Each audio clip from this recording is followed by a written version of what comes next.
안녕하세요, 김호준입니다. 한미 정상회담 일정이 확정됐고 조만간 북미 정상회담 일정도 정해질 겁니다. 이제 남북관계는 과거에는 상상할 수 없었던 영역으로 들어서고 있습니다. 한반도에서 두 개의 체제가 서로를 인정하고 항구적 평화체제가 수립된다면 남과 북은 서로를 어떻게 인식하고 우리 일상은 어떻게 바뀌는 걸까요? 우리 군의 상대는 누가 되는 걸까요? 상대 역사는 어떻게 가르쳐야 할까요? 그런 생각들을 하게 됩니다. 옥류관 냉면은 어떤 법과 시스템을 어떻게 바꿔야 누구든 먹을 수 있게 되는 걸까? 남한은 김일성 주석의 항일투쟁사를 배우고 북한은 남한의 눈부신 경제성장사를 배우게 될까? 북한은 미국과 국교를 수립해 친미국가가 되고 남한은 중국과 국경을 맞대는 북한의 긴장을 공유하게 되는 걸까? 미국과 중국과 러시아와 일본의 열강의 대립과 갈등 속에서 동북아 영세 중립국으로 지위와 역할을 만들어 가야 하는 걸까? 그런 이야기, 그런 상상력을 우리 모두가 발휘해야 할 때죠. 밥을 굶을 때가 아니라. 김원준 생각이었습니다.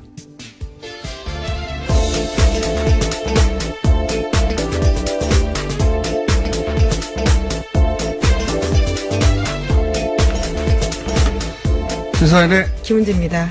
네. 자, 주말 뉴스가 그렇게 많지는 않네요. 그죠? 네, 뭐 비슷비슷한 뉴스들이 계속 쏟아지고 있는데요. 아직까지 북미 정상회담 관련된 정확한 소식들이 나오지 않았기 때문에요. 되게 예측입니다. 오늘 그리고 대체휴일이죠. 네, 길거리가 한산했다라는 이야기를 하시려고 하시는 거죠? 네, 길거리도 한산하고. 네, 하지만 팟캐스트나 유튜브로 다시 듣기가 꽤 많다라고 합니다. 그 부분 염두에 두시고요. 어쨌든 길거리에 사람들이 그렇게 많지 않기 때문에 자, 휴일이고 일찍 안 일어나요. 예. 좀 널널하게 해보죠. 자, 네. 첫 번째 뉴스는 뭡니까? 네, 문재인 대통령과 도널드 트럼프 미국 대통령의 한미 정상회담이 오는 22일 미국 백악관에서 열립니다.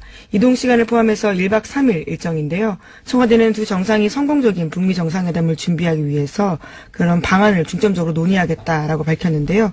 정우영 청와대 안보실장도 미 백악관에서 볼턴 국가안보보좌관을 만나고 지난주 토요일에 돌아왔습니다. 관련해서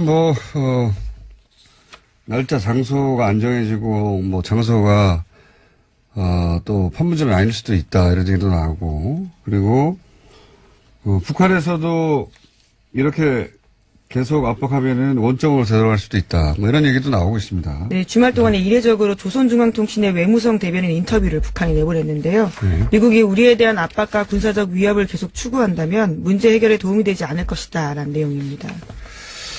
관련해서는 저는 일본의 작업, 플러스 미국 내에, 과거엔 네오콘이라고 불렀죠. 요즘 그런 단어를 쓰진 않던데.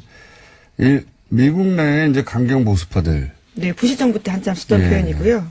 요즘은 그런 표현을 쓰진 않지만, 그 사람들이 그대로 살아있거든요. 볼튼도, 그 출신이라고 봐야 되고. 네, 그렇죠. 그러니까 지속적으로 일본이 우리 평화체제를 만들어주진 못해도 방해할 힘은 있다고 계속 얘기해왔는데, 그저께가요, 야치 쇼타로, 일본, 우리의 정의용 실장, 위치에 있는 안보부장 국장인가요? 하여튼, 그 양반이 미국에 갔어요. 그래서 볼턴을 만났습니다. 그래서 기사들을 보면, 중단거리 미사일, 일본이 계속 주장했던, 그거 폐기하고 화학무기도 검증해야 된다는 생화학무기 관련된 얘기도 있죠. 북한 인권 문제도 해야 된다. 이런 식으로 계속 의제를 추가하는 거죠. 예. 의제를 추가하고 볼턴은 또 그런 미국발 기사도 있어요. 그러니까 북미 정상회담이 성공하고 그래서 평화체제가 안착되는 게 미국의 극우 또는 강경 보수들한테 도움이 되지 않는 거니까 적이 하나 또 사라지는 거니까요. 먹고 살아야 하는. 그래서 일부러 대북 협상 비밀 정보를 언론에 흘려서 북한을 믿지 못할 나라로 만드는 그런 메시지를 계속 언론들이 보도하게 만들고 그러면서 트럼프를 곤란하게 만들고 있다. 뭐 이런 얘기도 있습니다. 예. 네, 그래서 북한 외무성 대변인이 낸 내용들을 보면요. 일본에 대한 비난도 있습니다. 평화체제에 무임승차하고 있다라는 식의 비판들이 있거든요. 지난 평창 올림픽 때만 하더라도 다른 태도였다라는 식의 이야기를 하고 있습니다.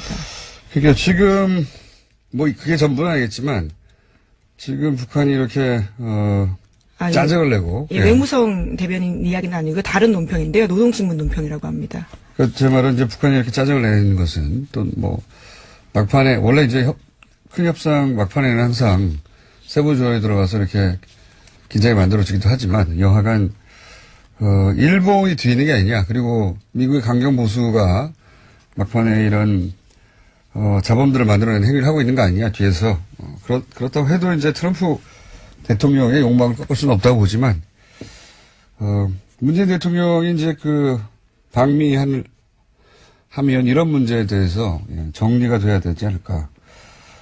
여간 최근 하루 이틀 사이에 미국에서 그리고 북한에서 뭔가 마지막 순간 매끄럽지 않게 뭔가 서로 짜증나게 하는 일들이 벌어지고 있는데 이게 기본적으로 미국이 북한을 짜증나게 하는 걸로 보입니다. 예.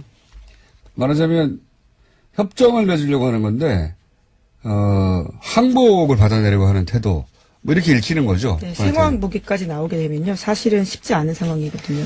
그러니까 북한에 있는 모든 무기 체계를 다 점검하겠다고 하면 북한 하나의 체제로서 북한이 가지고 있는 모든 무기를 다 파악하겠다는 거니까 예. 지금 북핵만 가지고 얘기하다가 그렇게 이야기가 확대되면 망가지는 거거든요. 예. 점점 범위를 넓혀갈 이게 일본의 이해거든요. 일본 입장에서는 뭐 핵이 폐기되더라도 중단거리로 자기를 쏠 수 있지 않냐. 여하간, 예. 이제 마지막으로 주변국들의 이제 복잡한 이해관계 조정 같은 게 이제 발목을 조금씩 잡을 수도 있지만 그래도 결국 뭐 북미 정상회담은 열릴 거라고 봅니다만, 예. 이런 뉴스들이 조금씩 나오고 있습니다, 여하간. 네, 그래도 관련해서 북한에서는 핵실험장 장비 철거 작업이 이루어지고 있다라고요. 오늘 아침 동아일보가 보도하고 있는데요. 김정은 북한 국무위원장이 남북 정상회담에서 풍계리 핵실험장 폐쇄하는 모습 공개하겠다라고 약속한 바가 있는데요. 관련된 공사가 진행되고 있다라고 합니다. 그러면서 북한도 준비에 속도를 내고 있는데 최근에는 갱도내 전선 등 핵실험에 쓰는 각종 장비 철거 작업에 들어갔다라는 겁니다. 북한은 그것도 예. 계속 본인들이 하겠다고 하는 일을 하는데, 예. 여기 배후에 일본과, 강경파, 미국의 대북 강경파들, 뭐 그런 뉴스들이 좀 있습니다. 네. 일본이 아베 정권 우리한테 참 도움이 안 돼요. 여러 가지로. 네. 자, 그런 뉴스 외에도 또, 관련 뉴스가 또 있나요? 예, 또 의미 있는 뉴스들도 있습니다. 미국 싱크탱크 전문가들이 북한 외무성 산하기관 관계자들과 접촉한 후에 북한의 비핵화 의지를 두고 진정성 있다라고 평가했다고 오늘 아침 경향신문이 보도했습니다. 여기도 소위 반관, 예, 그렇죠. 반관 반민 1.5트랙이라고 예, 남북 정상회담 직후에 지난달 27일부터 29일까지 스웨덴에서 열린 반관 반민 회의였는데요. 여기에 육자회담 3가국 전문가들이 나왔습니다. 관련자 참석자가 이야기한 바인데요. 강경파로 통했던 일부 인사들은 북비핵화 행복 이꼴 기만 전술이라고 했었는데 이 기존 입장을 바꿔야 한다라고 이야기했다고 합니다. 뿐만 아니라 북측 인사들도요. 핵을 포기하기 위해서 핵을 만들었다라는 취지의 발언을 했다라고 합니다. 그러니까 한마디로 말해서 이제 북한의 핵은 미국을 협상의 테이블로 끌어내기 위한 수단이었다. 사실 이런 이야기는 정세현 장관 같은 분은 지속적으로 했어요. 예. 핵을 포기하기 위해 핵을 만들었다. 대단히 잘 정리된 한 문장인데, 예. 이런 주장을 정세현 장관 같은 분은 계속 오랫동안 해왔는데, 이런 분석들을 우리 언론들이 다뤄주지 않았죠. 예, 또 공개적인 자리에서 북측 인사가 자기네 입으로 말을 했다라는 게 중요한 부분인 것 같은데요. 예, 관련된 보도가 오늘 나온 겁니다. 물론 뭐 믿을 수 없는 북한이라는 프레임도 그런 프레임을 짤 수밖에 없도록 과거가 있기도 하지만 동시에 이런 전문가들이 이거는 미국을 협상의 테이블로 끌어내기 위한 것이다라고 하는 분석 오래전부터 있었는데 우리 언론들이 이걸 제대로 다뤄주지 않았습니다. 우리 언론들은 자기 검열도 작용한 거죠. 예. 그런 얘기를 하면 괜히 북한 편을 드는 것 같고, 예. 북한 편을 들든 안 들든 그게 중요한 게 아니고 객관적으로 그런 가능성에 대한 분석이 있고 전문가들 얘기하면 다뤄줬어야 되는데 안 다뤄줬어요. 예. 자, 남북 관계 혹은 북미 관계 문제는 여기까지 하고요. 지금 저희가 오늘 휴일인데도 게스트가 많아요. 네. 예, 갈 길이 바쁩니다. 첫 번째, 그다음 다른 뉴스 뉴스 하나 해보죠. 예. 예. 삼성과 정경련이 어버이연합 국민행동본부 등 거액의 자금을 지원하면서 사실상 키웠다라는 증거가 나왔다고요. 어제 저녁 MBC 스트레이트가 보도했습니다. 단체 지원 내역을 입수한 건데요. 정경련의 사회협력기금 지출 내역입니다. 하지만 삼성 관계자들은 이에 대해서 입을 다물고 있다라고 합니다. 이걸 다루겠죠. 2주 전인가요? 3주 전에 스트레이트에 또 보도한. 네, 4월 중순에서 보도한 내용이 있는데요. 이어지는 보도인데, 예. 핵심은 이거죠. 삼성이 이런 극우단체 활동에 마지못해 돈을 내라고 하니까 낸 게 아니라 그런 활동을 주도적으로 해왔다. 주도적으로. 이번에는 어버이연합 케이스인데 어버이연합의 국정원이 배후에 있지 않을까 하는 추정. 이거야 뭐 웬만한 사람들은 다 해왔지만 거기에 들어가는 돈들은 뭐 정경련을 통해 지원됐다 하더라도 기업들이 마지못해 냈을 것이다. 그렇게 생각들 하는데 그게 아니라는 겁니다. 한마디로 말해서. 예. 네, 그렇죠. 사명계좌 돈뿐만이 아니라 삼성이 직접 낸 돈도 있더라고요. 어제 스트레이트가 보도했습니다. 이미 김대중 정부 말기부터 지속적으로 이런 극우 활동 지원을 해왔다는 것이고, 그러니까 삼성은 단순히 기업 활동을 한 게 아니고, 자신들에게 유리한, 정치, 사회, 경제적, 환경, 여론 조성을 위해서 극우단체를 지원했고, 직접 움직였고, 그래서 극우단체로 하여금 폭력을 항세하게 만들었고, 전경련을 오히려 일종의 세탁 창구 역할을 했을 뿐이지, 실제로는 삼성의 의지가 반영됐다는 거 아니겠습니까, 여기. 그러니까, 이런 사회 혼란을 교사한 주체가 되는 거예요, 뒤에 숨어서. 이건 반국가 단체가 하는 짓 아닙니까? 네, 길거리에 나가가지고, 예. 네, 길거리에 나가서 폭력을 행사하라고 하는 거는, 그래서 자신들에게 유리한 환경을 만들려고 하는 거, 예. 이거 철저히 수사해야 될 내용이라고 봅니다. 예, 물론 여전히 어버이연합의 추선희 사무총장은 국정원에서 돈 받은 바 없고 기업 후원금은 복지사업에 썼다라는 주장을 하고 있긴 합니다. 아직도 그렇게 계속해서 주장하고 있는데. 어버이연합이 어떤 복지사업을 했죠? 저는 근데 이게 2000년 초반부터 했다고 하는 건데 지금 거의 몇 년입니까? 한 7년, 17년, 16년 이렇게 오랜 세월이 지난 날에 밝혀지기 시작하는 거잖아요. 예, 물론 지원 내역에 대해서는요. 어제 MBC 스트레이트는 2000년 말 또 2010년대 초반 이야기를 집중적으로 했습니다. 자, 이런 과거는 삼성이 지금도 뒤에서 사회경제적으로 혹은 뭐 정치적으로 여론 환경이나 혹은 직접 이해가 걸린 일에 어떤 무슨 일인가를 몰래 하고 있을지 모른다. 이런 의심을 하게 만드는 거죠. 예. 당연히 이런 거 어버이연합을 지원해서 노무현 대통령 영정을 뺏어가게 하고 뭐 노무현 대통령 당시 광화문이었던가요, 거기가? 네, 국민행동본부라는 단체가요. 그렇게 네. 영정 탈취를 했었었는데요. 여기에도 정경련을 분양소에서 영정 우회한 탈취된 거죠? 예. 예, 정경련을 우회한 삼성의 돈이 들어갔다라는 것이 어제 MBC 스트레이트의 보도였습니다. 그래서 세월호 집회 관련해서 폭식투쟁, 예. 폭식투쟁이나 세월호 관련 반대 집회도 지원을 했다는 것이고 이건 발칵 뒤집어질 일이거든요. 정상적인 기업들은 절대 할 수 없는 일인데다가 그걸 더구나 삼성이 이렇게 오랜 세월 해왔다는 건 발칵 뒤집어질 일이죠. 예. 이 뉴스도 저희 말고는 후속으로 받아준 데가 있겠나 싶습니다. 오늘 여기까지 해야 되겠습니다. 시사인의 김은지였습니다. 감사합니다.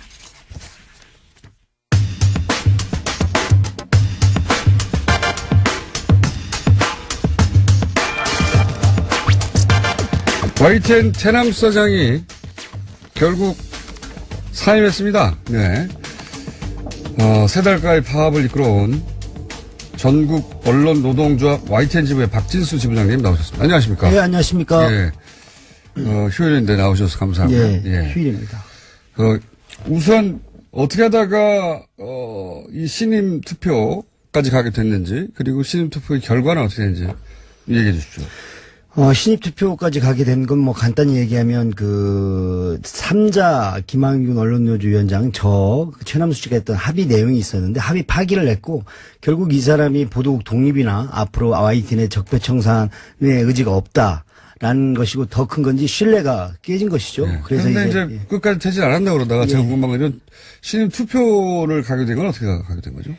이제 계속 그 방송은 파행이고요. 오보 사태가 릴레이로 계속 벌어졌고 거기에 김경수 의원의 뭐 압수수색이라든가 이런 오보 사태가 벌어졌습니다. 그러면서 방통위에서 중재를 급하게 나섰고요. 그 중재 과정에서 그 중간 투표안이 이제 불거졌습니다. 아하. 거기에서 이제 6개월의 제적 과반 그리고 저희는 투표자 과반에 대한 해야 된다 그랬는데 결국 6개월 동안에 이제 보도국 독립이나 그런 갔을 때 본인에 대한 부담 이런 게 있기 때문에 오히려 제적 과반을 한다면 당연히 이긴다는 생각을 하고 그 정상회담 즉각 복귀와 함께 그 정상회담 후에 그 제적 과반 투표를 하자. 그래서 그렇게 해서 6개월 후에 제적 과반이냐 혹은 뭐 투표자 과반이냐 하다가 네네. 제적 과반이라면 난 바로 받겠다. 예. 해서 근데 그 최남수 전 사장은 예. 왜 본인이 이긴다고 생각했을까요? 일단 저희가 정규직이 한 660명 정도 되는데요. 거기에서 지금 생방송 필수 인력을 저희가 이제 조합원이 383명 됩니다. 네. 그런데 생방송 필수 인력을 빼고 파업에 참여했던 것이 300명이 좀 안 되고 나중에는 한 260명, 50명 정도였거든요. 아하. 결국 이 숫자 외에는 이제 본인을 다 지지한다. 파업의 동력도 떨어졌고 예. 결국은 나를 나가라 하는 사람들은 절반이 안 된다고 파악을 한 거군요. 소수다 이렇게 생각했을 것으로 봅니다. 그 참 신기한 일이네요. 그렇죠. 이게 상식이 있는데 기본적으로. 이게 본인이 받은 거네요? 예, 본인이 적극적으로 제시한 겁니다. 오히려? 예. 정상회담 전에 파업을 접어라. 예. 그러면 나는 정상회담 후에 제적 과반에 중간 투표를 신임을 묻겠다. 이 본인이 제안을 했고요. 결국에 그 부분을 제가 받아들였고 결국 정상회담 전에 파업은 접고 정상회담 후에 투표를 하게 된 것이죠. 서로 자신을 했군요. 서로 자신보다는 뭐 저는 항상 모든 투표라는 게 알 수 없는 거 아니겠습니까? 이게 만약에 잘못됐을 때 외부에서 보는 YTN 시각도 큰 문제였기 때문에. 그럼 뭐 노조는 끝장났겠죠. 끝장났습니다. 예, 맞습니다. 내부에서 예. 신임도 잃고 예, 끝장났겠죠. 그렇습니다. 예. 예. 자, 그럼 앞으로 남은 과제는 뭡니까? 지금 이제 최남수 전 사장이랑 아직 하면 안 되겠군요. 사임만 표명했지 아직 여전히 현직으로 사장이긴 하죠. 대표이사는 다시 주식회사는 다시 대표이사가 오기 전까지는 이제 그 등기이사에 올라와 있기 때문에요. 뭐 조윤 사장도 뭐 그랬지만 현재 그렇지만 저희는 전 사장이라고 부릅니다. 자, 사장은 사의를 표명했는데 YTN 노조가 문제 삼았다는 건 사장뿐만이 아니지 않습니까? 네, 그렇습니다. 최남수 사장과 약속했는데 지키지 않았던 내용. 예. 이게 있지 않습니까? 예. 그러면 사장의 사의를 표하고 새로운 사장이 오기 전까지 혹은 새로운 사장과 함께 새로운 사장에게 요구할 가장 중요한 내용은 뭡니까? 저희가 파업했던 슬로건이 YTN 바로 세우기 최남수 아웃이었습니다. 결국 최남수 아웃은 됐지만 YTN 바로 세우기에 대한 과제는 아직도 많이 남아있고 실질적으로 새로운 사장 선임 절차라든가 과정 그리고 보도국의 정상화 이게 앞으로 남아있는 중요한 과제일 것 같습니다. 새로운 사장의 선임은 뭐 지금 당장 이야기하기는 어렵고 누가 올지도 모르니까요. 그 과정에 YTN 노조가 이래라 저래라 개입할 수는 없지만 거기 또 YTN 노조가 받아들일 수 없는 인물이 올 가능성은 없습니까? 지금 시스템상? 최남수 전 사장이 받아들일 수 있는 인물이냐 없느냐의 문제가 아니라 사실 사장 선임 절차할 때 그런 검증을 제대로 못했다는 것이거든요. 결국 이제는 YTN 새로운 사장 선임 절차에 있어서 누구나 동의할 수 있고 시청자나 그리고 구성원이 함께할 수 있는 이런 절차가 마련돼야 된다라는 생각입니다. 절차 자체도. 예. 그리고 보도국의 문제는 뭡니까? 좀 자세히 얘기해 주시면. 그게 핵심인 것 같은데, 결국은. 지금 보도국이 지금 박근혜 정부에서 있었던 그 간부들 그대로 있는 체제고요. 저희가 보도국장을 임명동의제로 뽑아야 되는데 불구하고 그걸 시행을 하지 못하고 있습니다. 결국 이제 임명동의제라고 하면? 사장이 임명을 하고 보도국 직원들이 동의하는. 만약 동의가 부결되면 결국 이제 철회하는 이런 시스템이죠. 결국 보도국의 이제 독립을 위한 장치고요. 이 보도국 독립이 결국 간부들이나 보도국장이나 부팀장들을 이제 교체해야 되는데도 불구하고 지금 못 하고 있는 거거든요. 거기에는 지금 최남수 사장이 사퇴했지만 최남수 사장을 비호했던 주요 보직 간부들 그리고 경영 라인들 이 부분이 있기 때문에 사실 앞으로 지금 동시간에 하고 있는 라디오의 김호성 상무인데요. 지금 YTN에 저희 라디오 지금 아침 진행을 하고 있는데 이 분이 원래 보도국 상무님이 라디오를 직접 진행합니까? 예, 지금 보도국 상무가 아니고요. YTN 상무입니다. YTN 상무. 예, 지금 YTN 상무 겸 라디오 또 이사입니다.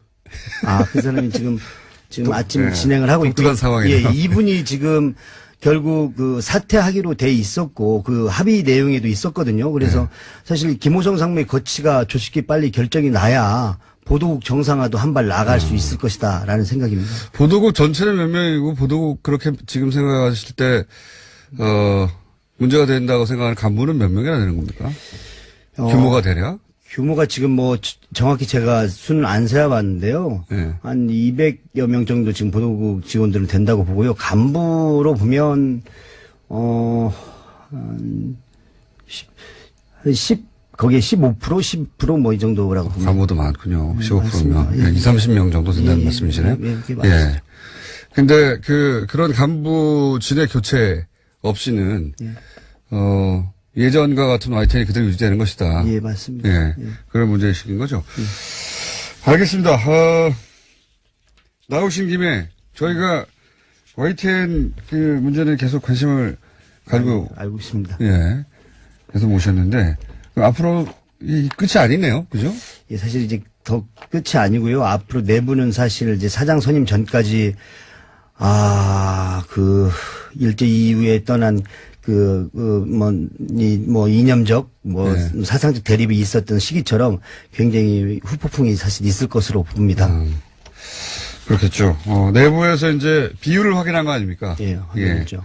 비율을 확인한 것이고, 그러니까 최남수 사장이 그대로 있는 게 좋겠다라고 생각하시는 분들도 40% 정도 되니까요. 구체제 연장이고 그게 최남수 사장이 있는 게 좋겠다라고 하는 것인지 노조의 반대인지는 정확히는 알 수 없으나. 그거 꼭 연결되는 건 아니지만.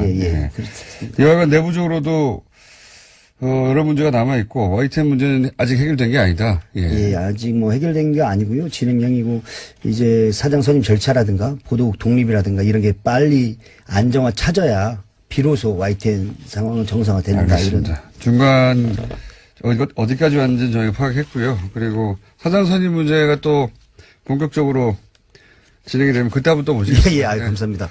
오늘 말씀 감사합니다. 감사합니다. 네, 지금까지 YTN 전국 언론노동조합 지부 박진수 지부장이었습니다. 감사합니다. 감사합니다. 네. 말하자면 협정을 맺으려고 하는 건데 항복을 받아내려고 하는 태도 이렇게 읽히는 거죠. 네, 생화학 무기까지 나오게 되면요. 사실은 쉽지 않은 상황이거든요. 그러니까 북한에 있는 모든 무기 체계를 다 점검하겠다고 하면 북한 하나의 체제로서 북한이 가지고 있는 모든 무기를 다 파악하겠다는 거니까 지금 북핵만 가지고 얘기하다가 그렇게 이야기가 확대되면 망가지는 거거든요. 점점 범위를 넓혀갈 이게 일본의 이해거든요. 일본 입장에서는 핵이 폐기되더라도 중단거리로 자기를 쏠 수 있지 않냐. 이와간, 이제 마지막으로 주변국들의 이제 복잡한 이해관계 조정 같은 게 이제 발목을 조금씩 잡을 수도 있지만 그래도 결국 북미 정상회담은 열릴 거라고 봅니다만, 이런 네. 뉴스들이 조금씩 나오고 있습니다. 여간. 네, 그래도 관련해서 북한에서는 핵실험장 장비 철거 작업이 이루어지고 있다라고요. 오늘 아침 동아일보가 보도하고 있는데요. 김정은 북한 국무위원장이 남북 정상회담에서 풍계리 핵실험장 폐쇄하는 모습 공개하겠다라고 약속한 바가 있는데요. 관련된 공사가 진행되고 있다라고 합니다. 그러면서 북한도 준비에 속도를 내고 있는데 최근에는 갱도내 전선 등 핵실험에 쓰는 각종 장비 철거 작업에 들어갔다라는 겁니다. 북한은 그것도 예. 계속 본인들이 하겠다고 하는 일을 하는데, 예.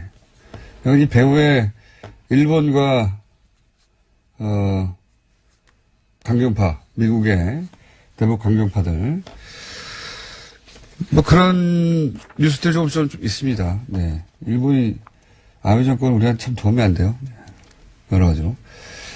네. 자, 그런 뉴스 외에도 또, 관련 뉴스가 또 있나요? 예, 또 의미 있는 뉴스들도 있습니다. 미국 싱크탱크 전문가들이 북한 외무성 산하기관 관계자들과 접촉한 후에 북한의 비핵화 의지를 두고 진정성 있다라고 평가했다고 오늘 아침 경향신문이 보도했습니다. 여기도 소위 반관, 예, 그렇죠. 반관 반민 1.5 트랙이라고 예. 했던. 예. 예, 남북 정상회담 직후에 지난달 27일부터 29일까지 스웨덴에서 열린 반관 반민 회의였는데요. 여기에 육자회담 3가국 전문가들이 나왔습니다. 관련자 참석자가 이야기한 바인데요. 강경파로 통했던 일부 인사들은 북비핵화 행복 이꼴 기만 전술이라고 했었는데 이 기존 입장을 바꿔야 한다라고 이야기했다고 합니다. 뿐만 아니라 북측 인사들도요. 핵을 포기하기 위해서 핵을 만들었다라는 취지의 발언을 했다라고 합니다. 그러니까 한마디로 말해서 이제 북한 핵은 미국을 협상의 테이블로 끌어내기 위한 수단이었다. 사실 이런 이야기는 정세현 장관 같은 분은 지속적으로 했어요. 예.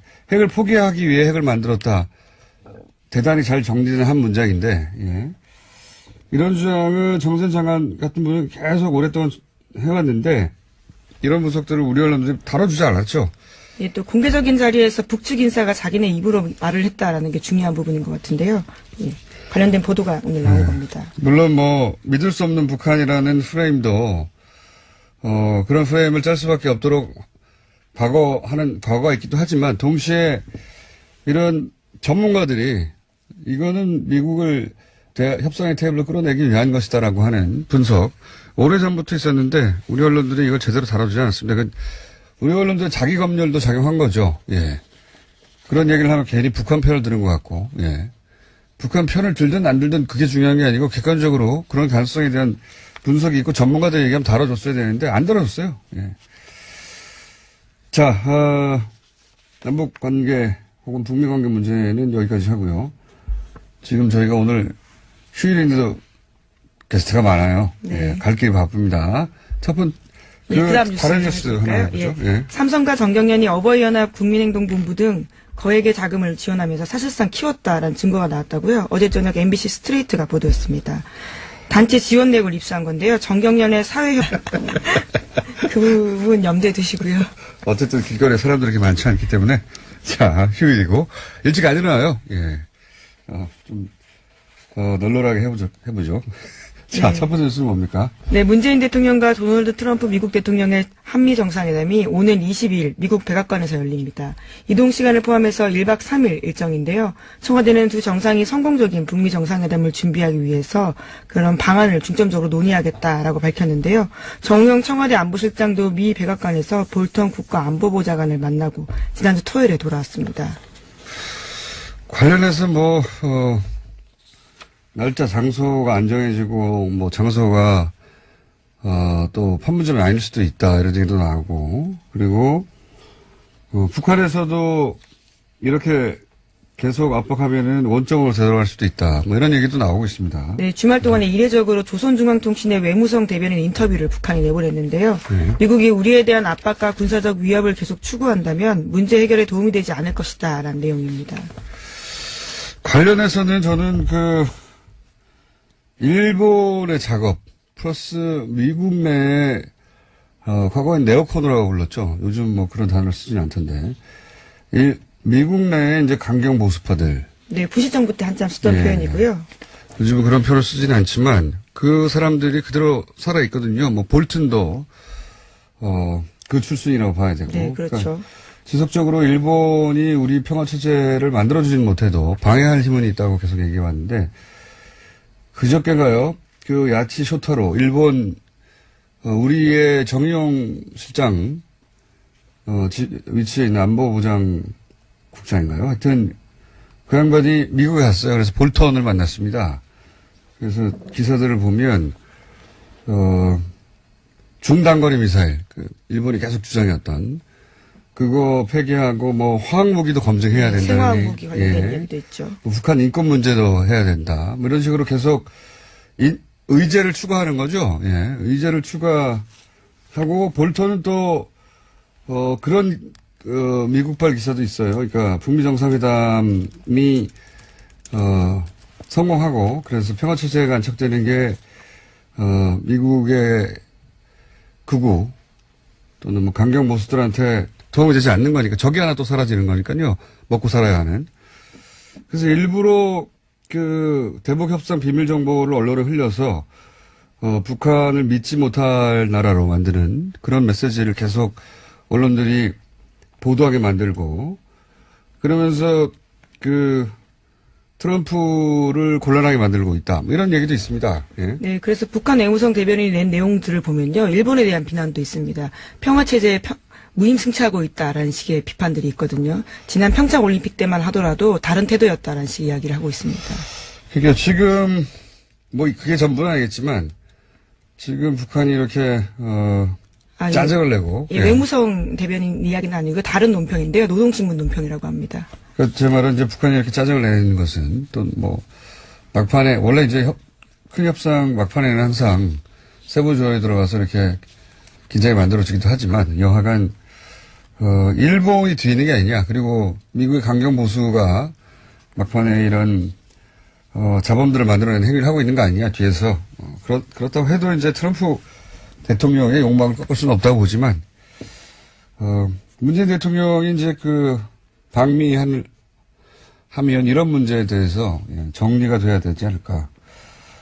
여하간 최근 하루 이틀 사이에 미국에서 그리고 북한에서 뭔가 마지막 순간 매끄럽지 않게 뭔가 서로 짜증나게 하는 일들이 벌어지고 있는데 이게 기본적으로 미국이 북한을 짜증나게 하는 걸로 보입니다. 예. 안녕하세요. 김호준입니다.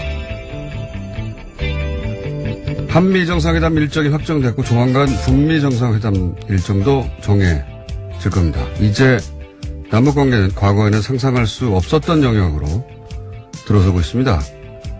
한반도에서 두 개의 체제가 서로를 인정하고 항구적 평화체제가 수립된다면 남과 북은 서로를 어떻게 인식하고 우리 일상은 어떻게 바뀌는 걸까요? 우리 군의 상대는 누가 되는 걸까요? 상대의 역사는 어떻게 가르쳐야 할까요? 그런 생각들을 하게 됩니다. 옥류관 냉면은 어떤 법과 시스템을 어떻게 바꿔야 누구든 먹을 수 있게 되는 걸까? 남한은 김일성 주석의 항일투쟁사를 배우고 북한은 남한의 눈부신 경제성장사를 배우게 될까? 북한은 미국과 국교를 수립해 친미국가가 되고 남한은 중국과 국경을 맞대는 북한의 긴장을 공유하게 되는 걸까? 미국과 중국과 러시아와 일본에 대한 열강의 대립과 갈등 속에서 동북아 영세 중립국으로 지위와 역할을 만들어 가야 하는 걸까? 그런 이야기, 그런 상상력을 우리 모두가 발휘해야 할 때죠. 밥을 굶을 때가 아니라. 김원준 생각이었습니다.